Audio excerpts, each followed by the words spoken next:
Quand l'agence a fermé ses portes, j'ai senti mon monde s'écrouler. Nous perdions de l'argent depuis des mois et malgré mes avertissements répétés, la direction persistait à s'accrocher à des stratégies dépassées. La fin est venue. Brutalement. Licenciements en masse, déclaration de faillite et ces gros titres humiliants dans tous les journaux. Je regardais mon patron, Michel, devenir plus distant chaque jour, un homme perdu dans sa propre déception. J'ai compris alors que si nous ne nous réinventions pas rapidement, notre héritage disparaîtrait à jamais. Déterminé, malgré le poids qui pesait sur mes épaules, je me suis enfermé dans mon appartement pendant des semaines, cherchant désespérément des idées qui pourraient nous sortir de l'abîme. Les nuits sans sommeil se confondaient tandis que je codais, dessinais et théorisais. Il ne suffisait pas de sauver l'entreprise. Je devais la révolutionner. J'imaginais une application qui transformerait la façon dont les entreprises interagissaient avec les consommateurs, mélangeant intelligence artificielle, analyse de données et personnalisation d'une manière jamais tentée auparavant. Mon studio s'était transformé en bunker créatif. Des post-it tapissèrent les murs. Mon ordinateur ronronnait jour et nuit. Et même ma voisine, Madame Bouvier, s'inquiétait de ne plus me voir descendre acheter ma baguette quotidienne. Paris continuait de vivre sous ma fenêtre, indifférent à ma lutte silencieuse. Les cafés s'emplissaient et se vidaient. Les bateaux-mouches glissaient sur la Seine, mais moi, j'étais ailleurs, plongé dans un univers de codes et d'espoir fragiles. Après d'innombrables prototypes et alors que le doute s'immisçait dans mon esprit, la percée est enfin arrivée. La version bêta était rudimentaire, mais elle fonctionnait. Avec prudence, je l'ai présentée à nos quelques investisseurs restants, espérant un miracle. Ce qui s'est passé ensuite a dépassé mes rêves les plus fous. L'application a explosé en popularité. En à peine 6 mois, nous n'étions plus seulement en train de survivre, nous prospérions, affichant des bénéfices inespérés. Notre petite équipe de rescapés s'est agrandie, nos bureaux minuscules sont devenus trop étroits. Et pour la première fois depuis l'effondrement, j'ai vu l'ombre d'un sourire sur le visage de Michel. Je croyais avoir enfin gagné sa reconnaissance.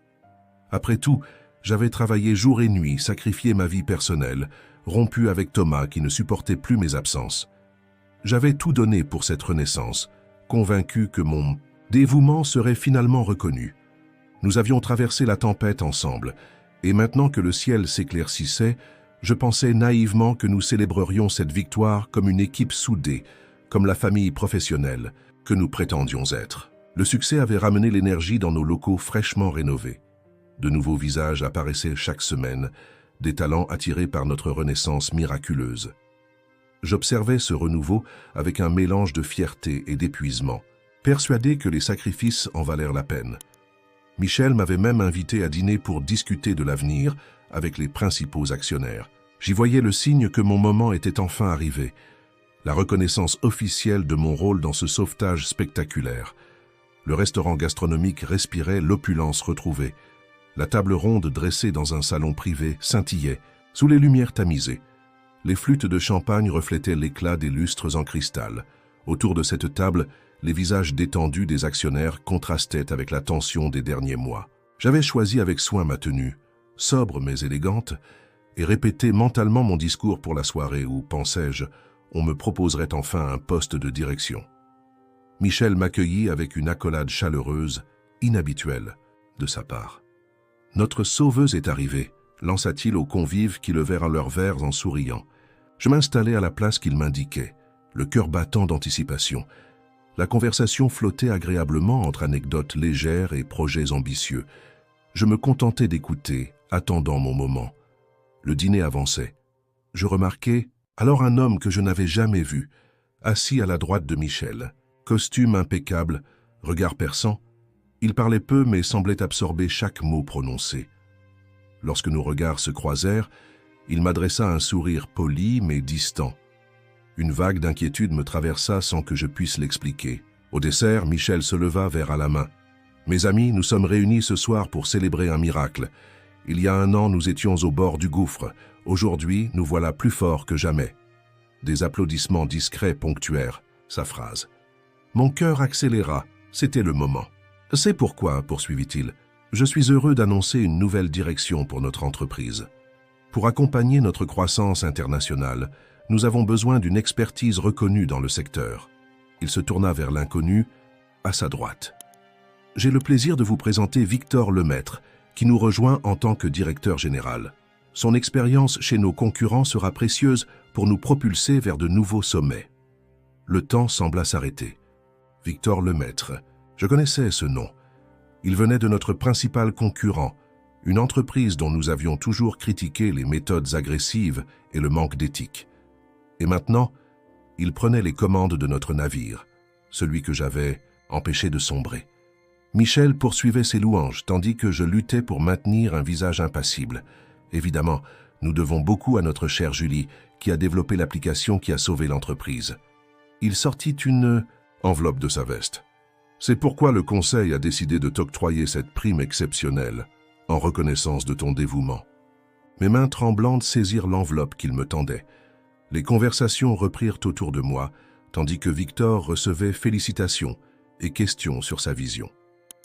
Discrètement, j'ouvris l'enveloppe. Un chèque de 5 000 €. 5 000 € pour avoir sauvé une entreprise qui en valait maintenant des millions. 5 000 € pour les nuits blanches, les sacrifices, l'innovation qui avait tout changé. Je relevai la tête et croisai le regard de Michel. Il me fit un clin d'œil complice avant de se tourner vers Victor pour écouter ses projets. Je compris alors que tout était joué d'avance. J'avais été utile pour sauver l'entreprise, mais maintenant qu'elle valait quelque chose, il fallait un vrai professionnel pour la diriger. Un homme de préférence, quelqu'un du sérail, quelqu'un qui ne dérangerait pas l'ordre établi. Le retour chez moi cette nuit-là fut interminable. J'avais quitté le restaurant sans attendre le café, prétextant un malaise soudain. Personne n'avait vraiment insisté pour que je reste. Les rues parisiennes défilaient sous mes pas mécaniques, tandis que je tentais d'absorber ce qui venait de se produire. Le chèque dans mon sac pesait comme une insulte. La scène brillait sous la lune, indifférente à ma douleur. Sur le pont des Arts, je m'arrêtais, contemplant les reflets mouvants sur l'eau noire. Une année entière de ma vie sacrifiée pour un projet qui m'était maintenant arraché. Comment avais-je pu être aussi naïve? Les signes étaient là depuis le début. Les réunions auxquelles je n'étais pas convié, les regards entendus entre Michel et les investisseurs, cette façon qu'ils avaient tous de m'appeler la petite génie. Mon appartement m'accueillit dans sa solitude familière.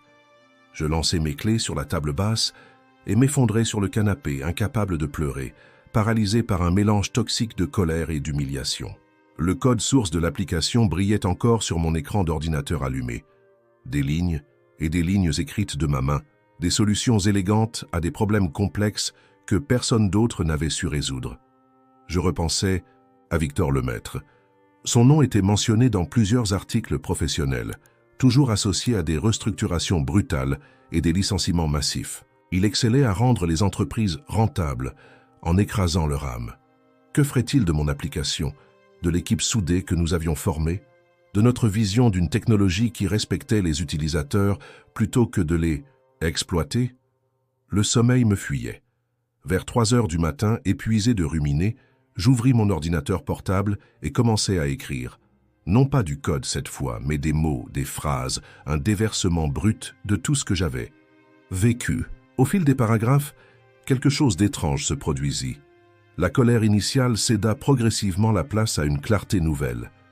Je voyais maintenant ma situation non plus comme une défaite, mais comme une libération. Qui étais-je? Vraiment? Une développeuse talentueuse qui avait prouvé sa valeur, une innovatrice capable de voir des solutions là où d'autres ne voyaient que des problèmes. Une femme qui n'avait pas besoin de la validation d'hommes comme Michel pour connaître sa propre valeur. À l'aube, alors que les premiers rayons du soleil filtraient à travers mes rideaux, une idée avait germé. Je n'avais pas signé de clause de non-concurrence. L'application que j'avais créée n'était qu'une version, la première, de ce que j'avais imaginé. J'avais encore des centaines d'idées pour l'améliorer, des concepts que Michel et ses associés n'avaient même pas la capacité de comprendre. Je pris une douche rapide, me préparai un café serré et m'installai devant mon écran avec une énergie renouvelée. Pendant les heures qui suivirent, j'élaborais les plans d'une nouvelle application, meilleure, plus ambitieuse que la première. Je contactai Emma et Rachid, 2 développeurs brillants qui avaient quitté l'agence avant son effondrement.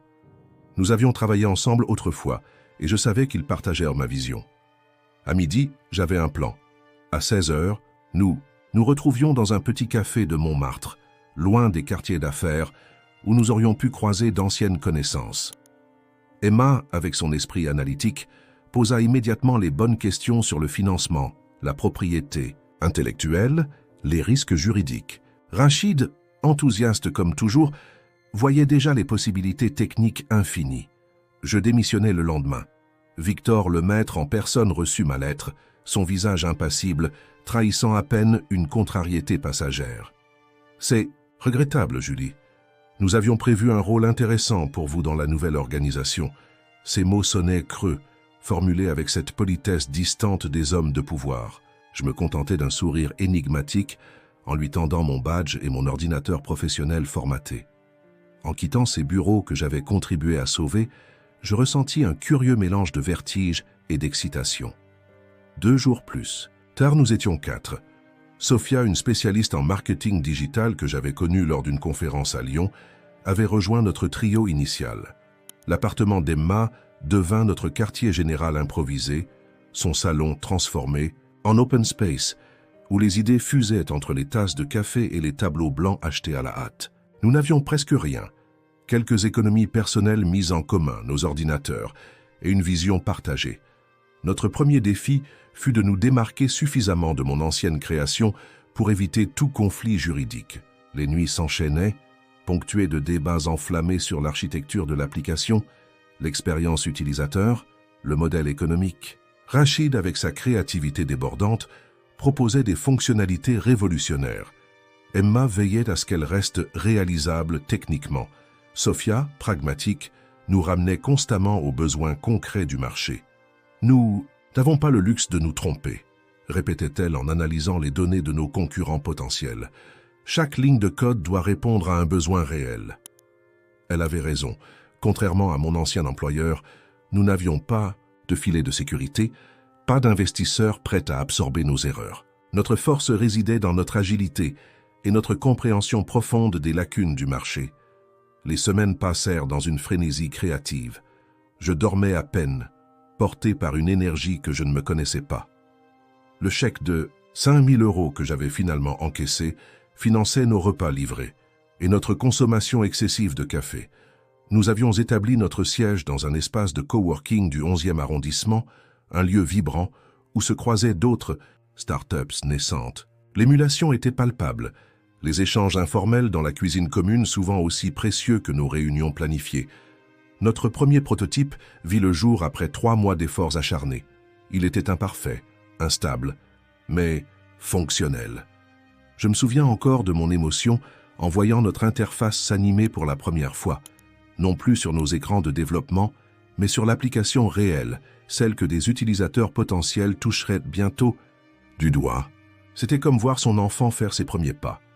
Le baptême du feu vint avec les premiers tests utilisateurs. Nous avions recruté une vingtaine de personnes via des groupes professionnels sur les réseaux sociaux, leur offrant des cartes cadeaux en échange de leurs retours honnêtes. La session se déroulait dans une salle louée pour l'occasion, nos 4 paires d'yeux scrutant anxieusement leurs réactions. Certaines fonctionnalités furent immédiatement comprises et appréciées, d'autres provoquèrent des froncements de sourcils ou des gestes d'agacement. « L'onglet Analytics est trop complexe pour un premier usage », nota une consultante en communication. « Le parcours d'onboarding manque de guidage », ajouta un chef de produit. Chaque critique était un coup au cœur, mais aussi une opportunité d'amélioration. Nous passâmes la nuit suivante à refondre entièrement certaines parties de l'application, déterminés à transformer les faiblesses identifiées en force. 2 semaines plus tard, lors d'un salon professionnel où nous avions réussi à obtenir un minuscule stand dans un coin reculé, l'impossible se produisit. Un directeur d'innovation d'un grand groupe français s'attarda devant notre démonstration, posa des questions pertinentes, puis sortit sa carte de visite. « Venez me voir la semaine prochaine. Votre approche m'intéresse. » Le soir même, nous débouchions notre première bouteille de champagne. L'ascension fut aussi fulgurante qu'inattendue. Le directeur d'innovation ne s'était pas contenté de nous recevoir. Il nous avait offert un partenariat privilégié, faisant de son groupe notre premier client majeur. Notre application, baptisée Synapse après d'interminables débats, devint en quelques mois un outil incontournable dans plusieurs départements de cette entreprise tentaculaire. Les retours positifs s'accumulaient, chaque utilisateur satisfait devenant notre ambassadeur involontaire.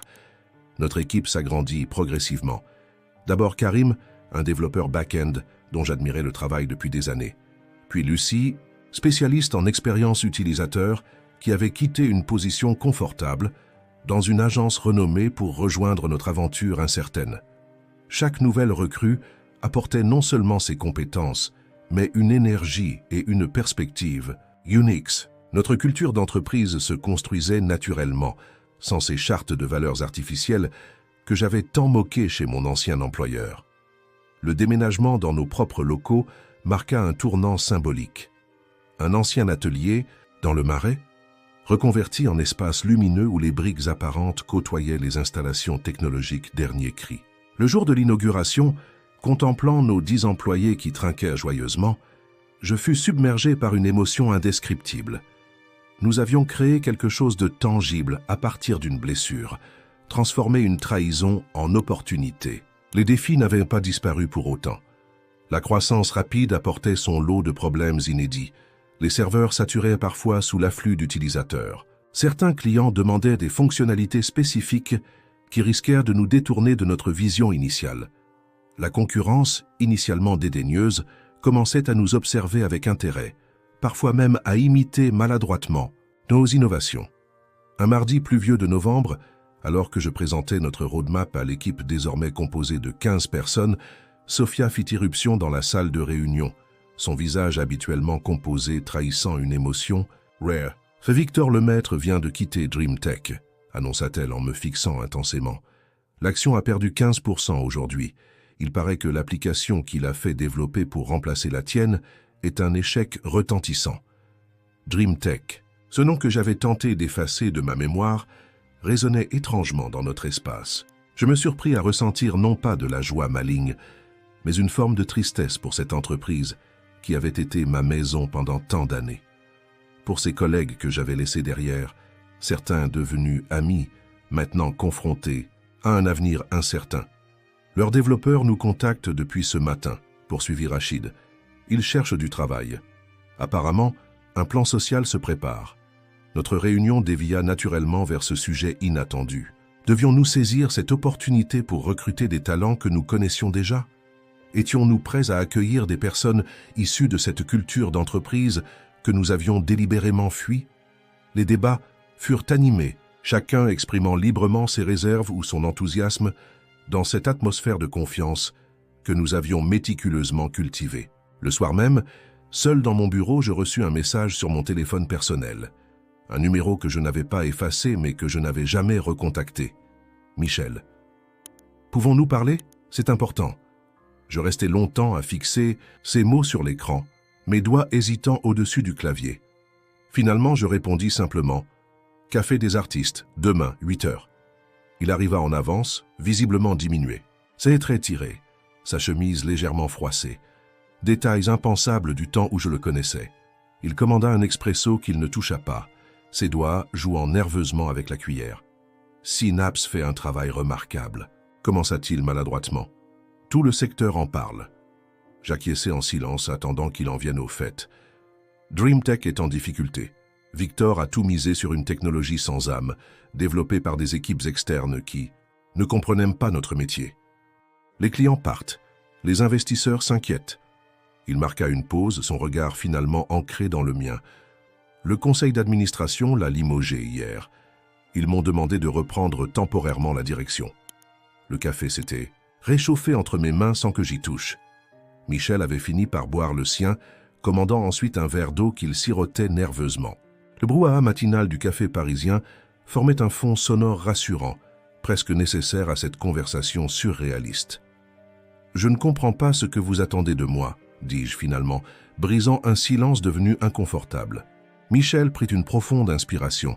« DreamTech possède encore la propriété intellectuelle de l'application originale que tu as créée, celle qui nous a sauvés avant que Victor ne décide de tout remplacer. » Il hésita. « Nous voudrions la relancer, avec des améliorations, bien sûr, mais les développeurs actuels ne comprennent pas l'architecture que tu avais conçue. » Je retins un rire incrédule. « Vous voulez que je revienne réparer ce que votre directeur star a cassé ?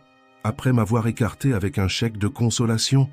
Ce n'était pas mon idée, se défendit-il faiblement. Les investisseurs, le conseil, ils voulaient un nom connu à la tête de l'entreprise, quelqu'un qui rassurerait les marchés. Et maintenant que les marchés paniquent, vous vous souvenez de la petite développeuse qui faisait des miracles.